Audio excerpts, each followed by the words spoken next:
Hello, Dr. Musa and classmates. My name is Carson Knight. My teammates are Carolyn and Chuhan Yuan, and our topic is the structure and the function of the cell. The paper we chose to do our project on is called Mechanical Regulation of Glycolysis via Cytoskeletal Architecture. The primary focus of this paper is finding a link between the structure of the cytoskeleton to glycolysis using mechanical transduction. We will discuss this in more depth later. Our primary reason for choosing this paper was because we wanted to learn something new.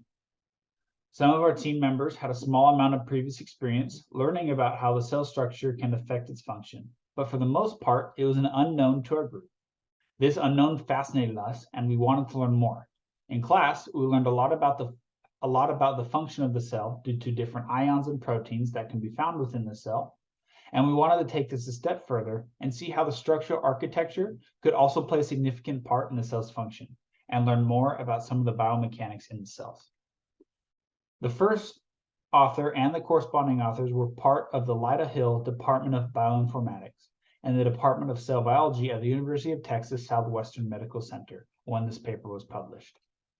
The corresponding author, Gaudens Donasseur, is a well-established scholar.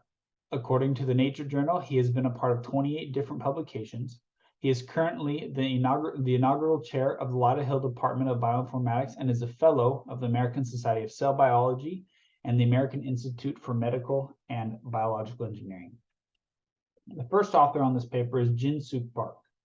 He was a PhD student when this paper was published, and since then has received his PhD in cancer biology. He has had 7 publications of his work according to Google Scholar, and is currently a research scholar at the Memorial Sloan Kettering Cancer Center. As a brief introduction to the topic of this paper, you need to know a little bit about glycolysis and mechanical transduction. Glycolysis is a process by which glucose is broken down, which in turn releases energy and pyruvate. In a normal cell, glycolysis and oxidative phosphorylation are used in a highly efficient manner, whereas in cancer cells, they often display enhanced aerobic glycolysis.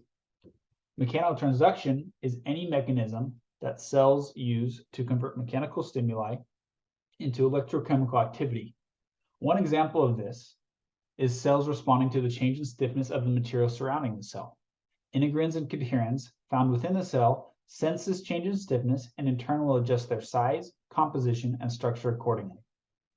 The main purpose of this paper is to find a link between mechanical inputs and metabolic responses. As previous to the research of this paper, no direct links had been found. In this paper, the group studied the effect of changing environments on human bronchial epithelial cells. They chose these cells because the lung cells are always under cyclic loading from people breathing. Pathologies in the lungs like lung cancer and pulmonary fibrosis have been found to increase the stiffness of the extracellular matrix, which then corresponds to high glycolysis rates. However, even when these cells are in a soft environment, they have high glycolysis rates. The group found that this is because in these cells, production of the enzyme phosphofructokinase, or PFK, is increased to counteract the effects from the environment. The role of PFK will be discussed more in detail on the next slide. Cancer cells can also have mutations in the TRIM21 protein that lead them to be unable to target PFK, which then in turn increases glycolysis. The group found that cancer cells with various different types of mutations all have high glycolysis rates even on soft substrates. PFK is an enzyme that is a vital step in the glycolysis process that converts fructose 6-phosphate to fructose 1,6-biphosphate, as seen circled in the diagram above. If there's not enough PFK enzyme present, the glycolysis process cannot continue. Here is a process diagram of how mechanical cues can affect glycolysis rates in cells. First, when cells are switched to a soft substrate, the stress fibers are disassembled, which leads to the release of TRIM21 protein that then binds to the PFK enzyme. The PFK enzyme is then degraded and fructose 6-phosphate is not converted. causing incomplete glycolysis and overall lower rates. Here's some data from the paper that shows that in bronchial cells with no mutation, the glycolysis rate on soft substrate is significantly lower. However, with mutations, the rates are similar for stiff and soft substrates. On the right-hand side graph, the PFK activity is shown to be also lower when on soft substrates. Here's some relevant physiology and medicine to these topics. Carson has introduced some basic physiological concepts earlier, like glycolysis and macrotransductions. And the biology behind this study is that the scientists found out that there is a positive correlations between the microenvironment of the cells and the metabolic activities.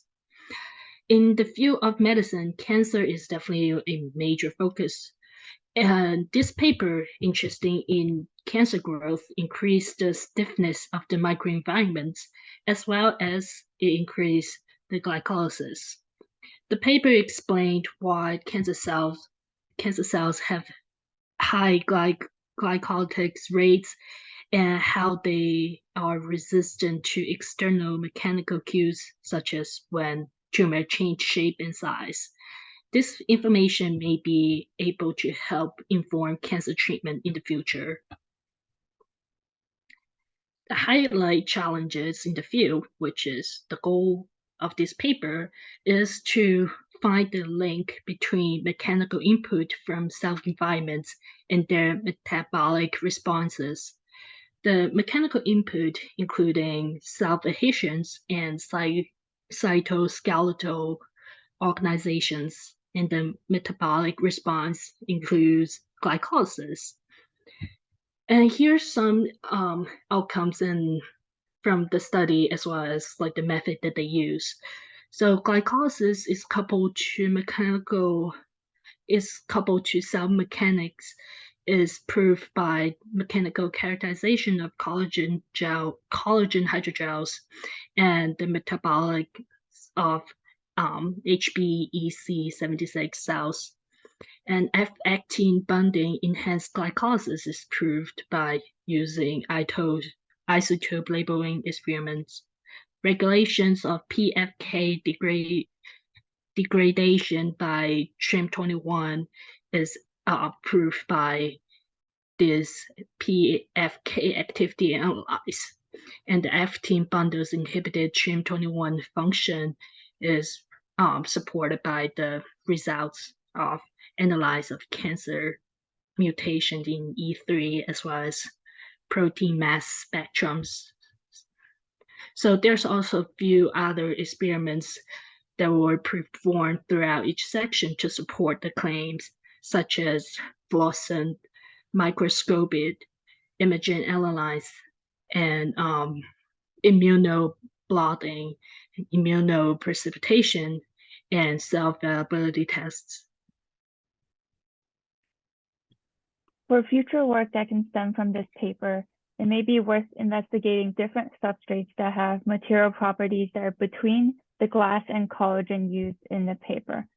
With more intermediate data points, it might be possible to determine if there is a steep drop-off in glycolysis activity with a certain stiffness substrate. Also, now that the pathway for mechanical signals affecting glycolysis has been identified, research into cancer treatments can target several different directions, like the mutations in the cancer cells, the TRIM21 protein, and the PFK enzymes themselves. And then just in addition to the paper, these are the references we had. Thank you so much for listening.